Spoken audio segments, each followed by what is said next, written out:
नमस्कार। बात पति की में आपका स्वागत है। मैं हूं अखिलेश शर्मा। वक्फ कानून पर पीएम नरेंद्र मोदी ने आगे आकर खुद मोर्चा संभाल लिया है। आज हरियाणा में उन्होंने न केवल वक्फ कानून का बचाव किया, बल्कि इस मुद्दे पर विरोध करने वाली कांग्रेस पार्टी को कटघरे में खड़ा भी किया। पीएम मोदी ने आज काफी तीखा हमला कांग्रेस पार्टी पर बोला है और इसी के साथ वक्फ कानून क्यों बनाया गया, इसके प्रावधान क्या हैं और इससे किस तरह से खास तौर से जो मुस्लिम विधवा महिलाएं हैं और जो मुस्लिम युवा हैं उन्हें फायदा मिलेगा, इसे गिनाया है। उन्होंने महत्वपूर्ण बात यह भी है कि कही है कि वक्फ एक पवित्र विचार है, तो यानी जो वक्फ की कॉन्सेप्ट है उसका उन्होंने समर्थन किया। लेकिन उन्होंने कहा कि जिस तरह की शिकायतें वक्फ को लेकर के आई थी, उसके बाद सरकार ने इसको सुधार करने के लिए ये कानून बनाने का फैसला किया है।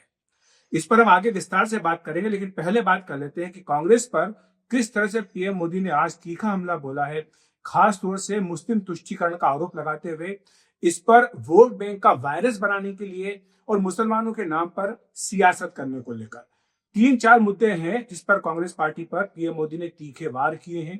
आज बाबा साहब भीमराव अंबेडकर की जयंती पर हरियाणा में उन्होंने एक कार्यक्रम में हिस्सा लिया, एक बड़ी रैली को संबोधित किया और वहां पर उन्होंने बाबा साहब भीमराव अंबेडकर के साथ कांग्रेस पार्टी के बर्ताव और उनके बनाए गए संविधान के साथ छेड़छाड़ को लेकर कांग्रेस पार्टी पर कई तीखे हमले बोले।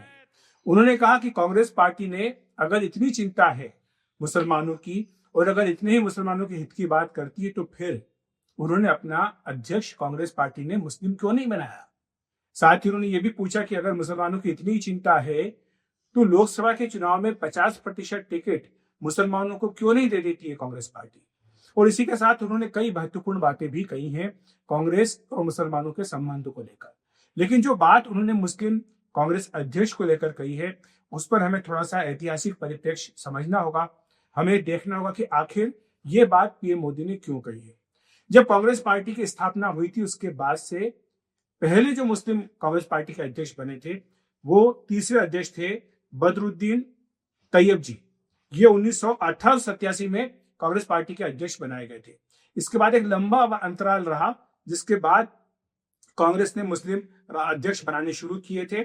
इसमें हम अगर नाम गिनाना आपको शुरू करें तो इसमें कई सारे नाम आते हैं। नवाब सैयद मोहम्मद बहादुर का नाम आता है।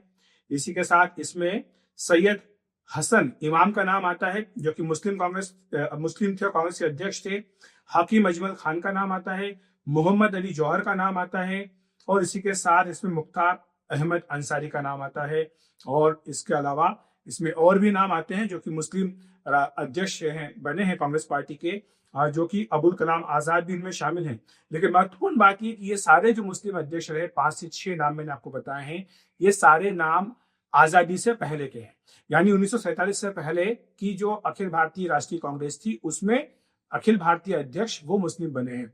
उस वक्त की जो राजनीति थी उसे हमें समझना बहुत जरूरी है, क्योंकि तब इसके पीछे कई सामाजिक और राजनीतिक कारण भी रहे होंगे। ये वो वक्त भी था जब मुस्लिम लीग यहाँ पर आंदोलन कर रही थी अलग पाकिस्तान बनाने के लिए, और तब कांग्रेस पार्टी हिंदू मुस्लिम एकता का संदेश भी देना चाह रही थी। और यही कारण है कि कई मुस्लिम नेताओं को अध्यक्ष की कमान सौंपी गई थी। लेकिन दिलचस्प बात यह कि 1947 के बाद से, यानी जब से देश आजाद हुआ, उसके बाद से अगर आप कांग्रेस पार्टी के राष्ट्रीय अध्यक्षों की सूची देखते हैं तो उसमें कोई भी मुस्लिम नहीं दिखाई देता है। तो यही कारण है कि पिछले 75 वर्षों में चूंकि कांग्रेस पार्टी का कोई मुस्लिम अध्यक्ष नहीं हुआ, इसलिए पीएम मोदी ने आज इस मुद्दे को लेकर कांग्रेस पार्टी को कटघरे में खड़ा किया है। उन्होंने पूछा कि अगर कांग्रेस पार्टी को मुसलमानों की इतनी चिंता है तो अपने राष्ट्रीय अध्यक्ष की कमान क्यों नहीं सौंप देती है। एक दूसरा मुद्दा रहा जिसको लेकर के कांग्रेस बचाव की मुद्रा में रही है, क्योंकि आजादी के बाद से अक्सर देखा कि जवाहरलाल नेहरू, इंदिरा गांधी, राजीव गांधी, सोनिया गांधी, राहुल गांधी, तो इस तरह से जो लंबी फहरिस्त रही है वो परिवार के नेताओं की रही है जिन्होंने कांग्रेस अध्यक्ष की कमान संभाली। तो ये पूछा जाता रहा था बीजेपी और दूसरे दलों की ओर से कि आखिर किसी दलित को ये कमान क्यों नहीं सौंपी गई। और चूंकि अभी मल्लिकार्जुन खड़गे दलित समाज से आते हैं, वो राष्ट्रीय अध्यक्ष है, तो इस मुद्दे पर तो हमले की धार बोथरी हो चुकी है। कांग्रेस पार्टी ने दलित को अध्यक्ष बना करके आलोचकों को जवाब दे दिया, लेकिन मुस्लिम अध्यक्ष नहीं है। ये एक नया विवाद और नई मांग जो है, या नई बात, ये आज पीएम मोदी ने छेड़ी है। और निश्चित तौर पर इसको लेकर के कांग्रेस के भीतर कई आवाजें उठेगी, क्योंकि कई नेता हैं कांग्रेस पार्टी के मुस्लिम नेता, वो खुलकर इस बात को कहते आए हैं कि क्या मुसलमानों का इस्तेमाल केवल वोट लेने के लिए किया जाता है कांग्रेस पार्टी की ओर से, तो ये एक ऐसी बहस है जो कांग्रेस पार्टी के भीतर लंबे समय से चलती आ रही है। और अब पीएम मोदी ने एक तरह से इसमें आग में घी डालने का काम किया है, इसको आगे बढ़ाने का काम किया है और उन्होंने कई सवाल इसको लेकर के खड़े किए हैं। दूसरा जो प्रश्न पीएम मोदी ने उठाया कि क्या कारण है कि लोकसभा चुनाव में कांग्रेस पार्टी 50% से अधिक टिकट मुसलमानों को क्यों नहीं दे देती है। जाहिर सी बात है कांग्रेस पार्टी का इसका जवाब होगा कि आबादी के हिसाब से टिकट दिया जाता है और जो मुस्लिम आबादी है उसके हिसाब से कांग्रेस पार्टी अपनी टिकट देती है। उल्टे वो बल्कि पूछ सकती है, पूछा भी जाता है बीजेपी से कि क्या कारण है कि बीजेपी ने मुसलमानों को टिकट नहीं दिया और क्या कारण है कि बीजेपी का कोई भी सांसद मुस्लिम सांसद नहीं है। हालांकि बाद में जम्मू कश्मीर से एक मनोनीत सांसद बनाए गए मुस्लिम और जो बाद में पार्टी में शामिल भी हो गए, लेकिन वो मनोनयन के जरिए आए हैं। क्या कारण है कि कोई भी टिकट बीजेपी ने नहीं दिया और क्या कारण है कि कोई भी सांसद बीजेपी का नहीं है, ये भी एक सवाल है जो पूछा जाता है। तो ये एक ऐसा मुद्दा जिसको लेकर के बीजेपी और कांग्रेस आमने सामने रहे हैं। लेकिन अब आते हैं हम वक्फ के ऊपर, क्योंकि आपने देखा होगा कि जब वक्फ संशोधन कानून बिल आया था लोकसभा में और राज्यसभा में, तो दोनों ही सदनों में गृह मंत्री अमित शाह ने सरकार की ओर से कमान संभाली थी। वो पूरे समय सदन में चर्चा के दौरान मौजूद रहे थे, बल्कि चर्चा में कई बार उन्होंने हस्तक्षेप भी किया था और जवाब भी दिया था जितने आरोप या जितने सवाल विपक्ष की ओर से उठाए गए थे।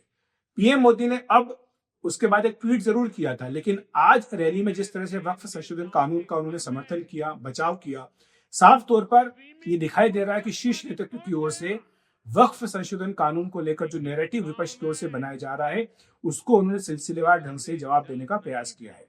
हमने देखा है कि न केवल सुप्रीम कोर्ट में इसको लेकर चुनौतियां दी गई हैं, कई याचिकाएं दायर की गई हैं इस पर कि 16 तारीख को सुप्रीम कोर्ट में सुनवाई भी होगी। लेकिन इसी बीच देश भर में जो विरोध प्रदर्शन हो रहे हैं, खासतौर से पश्चिम बंगाल में मुर्शिदाबाद में इसको लेकर के जो हिंसा हुई है, उसके बाद एक बड़ा प्रश्न खड़ा हुआ है कि आखिर ये विरोध अब कहां तक जाएगा। और यही कारण है कि आज पीएम मोदी ने मुद्दे पर बात रखी है, बिंदुवार तरीके से वक्फ संशोधन कानून पर जो आपत्तियां की जा रही हैं उनका समाधान करने का प्रयास किया है। उन्होंने स्पष्ट तौर पर कहा कि वक्फ की जो प्रॉपर्टीज थी उन पर जो अवैध कब्जा हो रहा था, जो पर्पस था, जो पवित्र उद्देश्य के जरिए वक्फ बनाया जाता है, उसे पूरा नहीं किया जा रहा था। और इसके बारे में कई हजारों जो विधवा मुस्लिम महिलाएं हैं उनकी चिट्ठियां आई थी और उसके बाद सरकार ने संशोधन करने का फैसला किया। उन्होंने ये भी कहा कि जो वक्फ की प्रॉपर्टी है उसका जहां पर इस्तेमाल होना चाहिए था, मुसलमानों के हित में इस्तेमाल होना चाहिए था, वो नहीं हुआ। इसलिए सरकार ने ये फैसला किया वक्फ संशोधन कानून लाने का। और साथ ही उन्होंने ये भी कहा कि अगर मुस्लिम युवाओं को रोजगार दिया गया होता तो आज उन्हें पंचर लगाने की नौबत नहीं आती। उन्होंने ये भी कहा कि आखिर क्या कारण है कि वक्फ की जो लाखों हेक्टेयर की जमीन है उसका इस्तेमाल नहीं किया जा रहा है मुसलमानों के हित में। तो ये कई सारे सवाल हैं जो बहस के दौरान भी उठे थे, लेकिन पीएम मोदी ने आज सार्वजनिक मंच से इनको उठा करके कांग्रेस पार्टी को और दूसरी पार्टियां जो विरोध कर रही है वक्फ संशोधन कानून का, उन्हें कटघरे में खड़ा करने का प्रयास किया है। उन्होंने इस बात को भी पॉइंट आउट किया कि एक महत्वपूर्ण संशोधन इस कानून में किया गया है कि देश भर में कहीं पर भी किसी आदिवासी की जमीन को वक्फ की प्रॉपर्टी बोलकर उस पर कब्जा नहीं हो सकता है। तो ये देश भर के जो आदिवासी हैं उनके हितों के लिए उठाया गया एक बहुत बड़ा कदम है। तो आज का जो पीएम मोदी का हमला है ये काफी महत्वपूर्ण माना जाना चाहिए इस लिहाज से, क्योंकि वो न केवल वक्फ संशोधन कानून के ऊपर अपनी सरकार की स्थिति स्पष्ट कर रहे हैं, इस कानून को लेकर जो सवाल उठे हैं उन पर उन्होंने अपनी सरकार की पोजीशन को क्लियर करने का प्रयास किया, बल्कि एक राजनीतिक वार भी किया है कांग्रेस पार्टी पर। और कांग्रेस पार्टी के ऊपर न केवल तुष्टीकरण का, अल्पसंख्यकों के तुष्टीकरण का आरोप लगाया, बल्कि वोट बैंक की सियासत करने का भी आरोप लगाया, वोट बैंक का वायरस की बात उठाई और साथ ही ये भी पूछ लिया कि क्या कारण है कि कांग्रेस पार्टी ने अपना कोई मुस्लिम अध्यक्ष नहीं बनाया है और कांग्रेस पार्टी क्यों 50% टिकट मुसलमानों को नहीं दे देती है। तो ऐसे में जबकि देश भर में एक नैरेटिव बनाने का प्रयास किया जा रहा है वक्फ संशोधन कानून को लेकर, पीएम मोदी ने अपनी मोहर लगा करके सारे सवालों का जवाब देने की कोशिश की है। और अब देखना होगा कि इस बात को आगे कैसे बढ़ाया जाएगा, क्योंकि विपक्ष इस पर अभी पीछे हटने को तैयार नहीं है। तो बात पते की में इतना ही। नमस्कार।